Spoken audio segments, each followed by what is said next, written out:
Le Sénégal avance vers la Coupe du Monde 2026 avec une conviction très claire, cette génération refuse de quitter la scène sans laisser une trace historique. Et quand Pape Thiaw a dévoilé sa présélection de 28 joueurs, beaucoup ont immédiatement compris une chose, les Lions de la Teranga arrivent avec un mélange extrêmement dangereux entre expérience, puissance et jeunesse affamée. Parce qu'aujourd'hui, le Sénégal est à un tournant. Ce n'est plus simplement une équipe africaine spectaculaire capable de créer un exploit sur un match. Cette sélection veut désormais s'installer durablement parmi les nations qui comptent réellement dans le football mondial.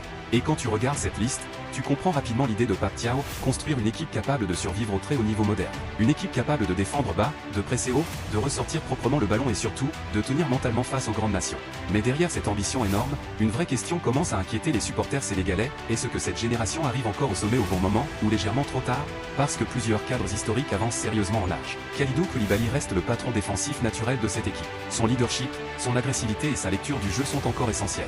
Mais physiquement, les signaux commencent à devenir inquiétants. Les blessures se multiplient, la récupération devient plus compliquée, et face à des attaquants comme Kylian Mbappé ou Erling Haaland, la moindre baisse d'explosivité peut coûter très cher. Et c'est précisément là que cette liste devient intéressante. Pape Thiaw prépare déjà discrètement l'après-Koulibaly. Derrière lui, plusieurs jeunes défenseurs commencent à pousser très fort. Plus rapide, plus agressif dans le pressing, plus moderne dans la relance. Le Sénégal essaie clairement d'éviter le piège classique des grandes sélections africaines, attendre trop longtemps avant de lancer la transition générationnelle.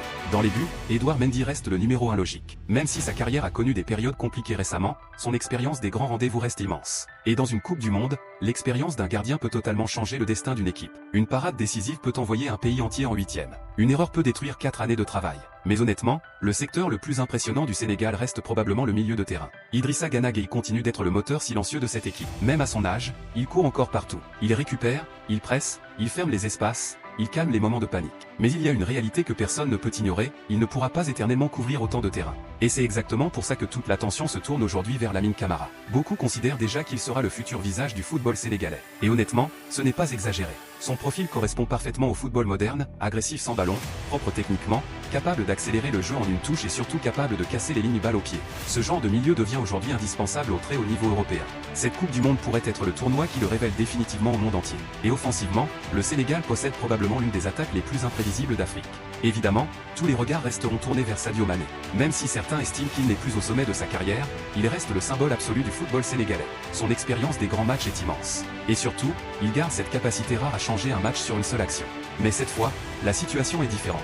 Avant, tout reposait presque entièrement sur Mané. Aujourd'hui, le Sénégal possède enfin plusieurs armes offensives capables de faire basculer un match. Nicolas Jackson représente parfaitement cette nouvelle génération. Rapide, agressif, imprévisible, il peut devenir injouable quand il joue avec confiance. Mais son problème reste son irrégularité, capable du génie comme de l'erreur catastrophique dans le même match.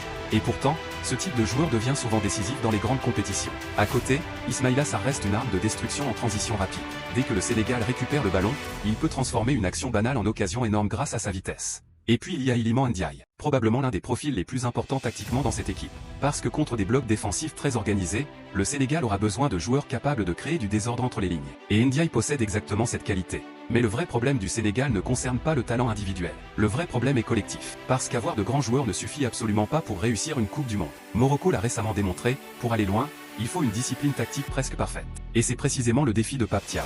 Cette équipe peut devenir brillante offensivement, mais elle peut aussi devenir très fragile émotionnellement. Quand le Sénégal perd le contrôle d'un match, les Lions ont parfois tendance à devenir trop ouverts, trop agressifs, trop désorganisés. Face aux grandes nations européennes, ces moments de chaos peuvent tuer une rencontre en quelques minutes. Surtout dans un groupe pareil. Parce que oui, le groupe du Sénégal est extrêmement dangereux, France, Norvège et Irak.